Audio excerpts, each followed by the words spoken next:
Tere hommikust, lugupeetud daamid ja härrad, head korteriühistute esimehed, liikmed ja need inimesed, kes on võtnud suurem osa vastutustes. Mul on väga hea meel tervitada teid 15. korteriühistute foorumil. On väga hea meel seda teha igal sügisel. Viimased aastad olen ma saanud alati osaleda vahetult ja vastata ka teie küsimustele. On mul tegelikult südamest väga kahju, et seekord olen ma Eestis lihtsalt ametialasel töökäigul ja ei saa seda teha ja pean kasutama võimalust kasutama video vahendust. Ma lähen kohe asja juurde. Ikkagi kõige olulisem väljakutse, mis meil on ja tegelikult on olnud, on meie kortermajade soojustamine ja koos sellega ka kortermajade sisekliima korda tegemine, uue väljanägemise andmine ja kõik läbi sellega, et tegelikult need seal, kus Eesti inimesed elavad, muutub nende tervislik keskkond, muutub nende pere eelarve, kui palju nad peavad kulutama erinevate teenuste jaoks. Ühesõnaga baasvajadus selleks, et meie perekonnad, meie inimesed tunneksid, et elamiskeskkond on see, mis tegelikult aitab paremini elus hakkama saama, aga mitte vastupidi. Me oleme palju selles osas tegelikult teinud.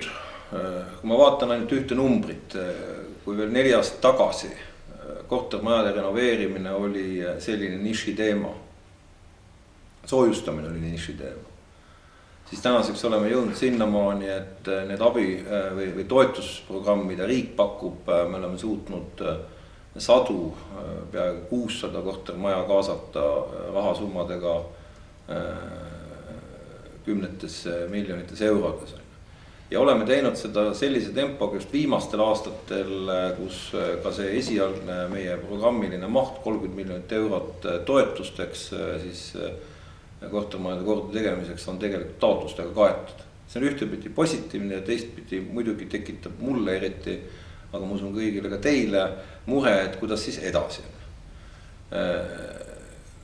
Selge sõnum ministri poolt on, et igal juhul me peame seda toetusprogrammi jätkama. Meie ülesanne on see toetusprogramm üles ehitada rahaliselt pikaajalistele garantiidele. Kuna toetusprogrammi kasutamine oli just viimasel aastal on olnud väga tempokas, siis meie praegune nägemus minu nägemus on selline, et me peame 2013. aastal leidma vahendeid, et ei tekiks auku selle programmi elluviimisel ja 2014. aastal juba siis vaadata pikemat finantseerimisvõimalusi kuni aastani 2020.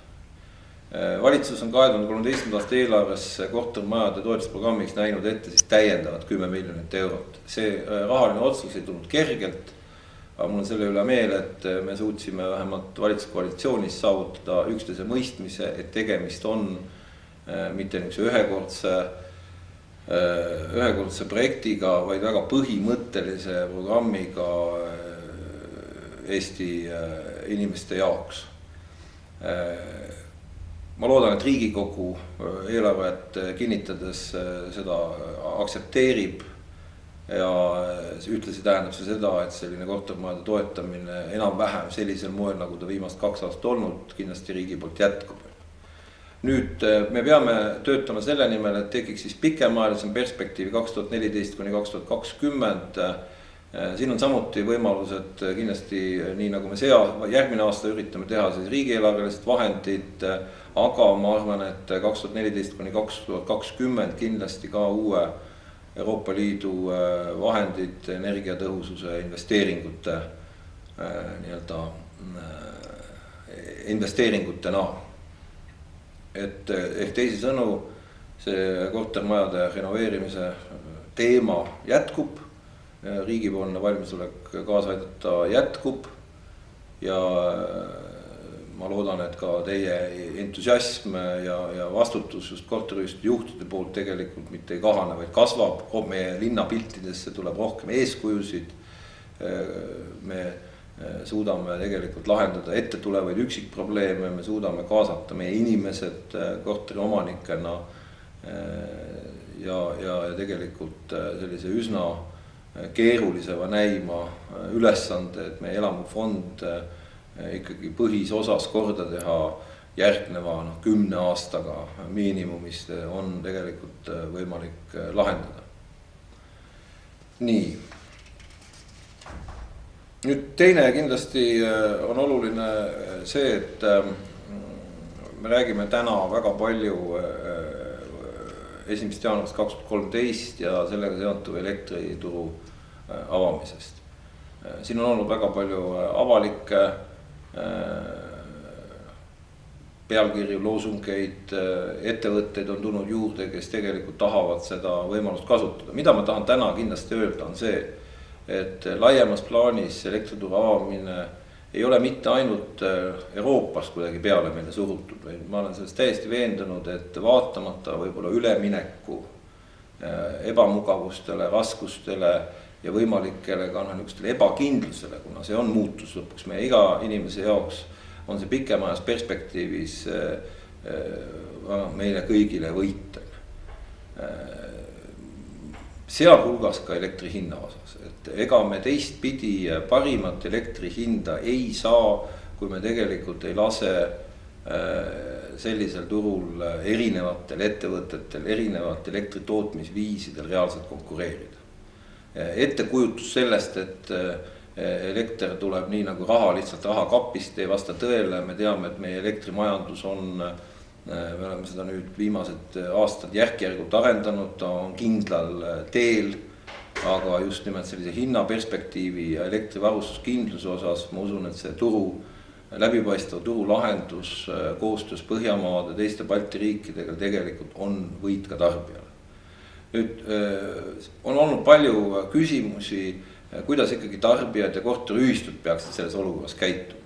Ma arvan, et esimene kõige tähtsam ikkagi käitumissuunis on see, et ei tohi kuidagi viisi teha ühtegi suppi sööda liiga palavalt. Loomulikult nüüd, kus on palju pakkujaid, ettevõtted räägivad oma paremustest, eelistest teiste osas, siis kindlasti tuleb endale asi selgeks teha.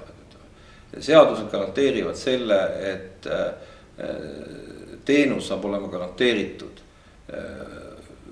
Tõmmelda joosta ei ole põhjust.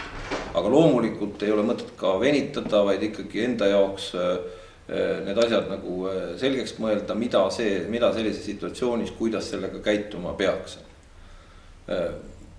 Mul on veel üks hea soovitus, et on öeldud, et igal eestlasel on üks Soome sõber, et ka minul on palju Soome sõpru ja ma olen tegelikult ka viimasel ajal palju küsinud lihtsalt soomlaste käest, et kuidas nemad käituvad. Ja ma usun, et tegelikult seda tasuks ka käituda, sest soomlastel on selline samasugune süsteem, mida võib-olla meie ei ole harjunud kasutusel juba aastaid ja inimesed on sellega väga harjunud ja kindlasti kui me vaatame elektrimajandust laiemalt, siis tegelikult see korraldus on kindlasti paljude parameetrite järjest palju parem, kui ta täna meil Eestis on. Nii et tuleb kindlasti säilitada siin külma närvi, kindlasti majandusministeerium oma erinevad ametkondade, Tarbijakaitseameti, Konkurentsiameti jälgib, et ikkagi tarbijad oleks kaitstud. Meie jaoks on prioriteetne see, et turg saaks toimuda, et ta ei toimuks kuidagi moonutatuna ja kindlasti jätkame neid vajalikke samme, et ikkagi see üleminek ka 1-3 aasta perspektiivis oleks parim võimalikest. Lõpetuseks tahan tänada veel kord Korteriühistute Liitu, kellega meil on olnud väga konstruktiivne koostöö neid aastaid. Kõik kohalike korteriühistute allorganisatsioone maakondades. Mul on olnud väga palju asjalikke kohtumisi selle möödunud aasta jooksul ja ma tõesti tahaks loota, et nii nagu teie foorum oleks sisukas, et selline koostöö jätkuks ka järgmisel aastal. Aitäh teile ja viljakat diskussiooni 15. korteriühistute foorumil.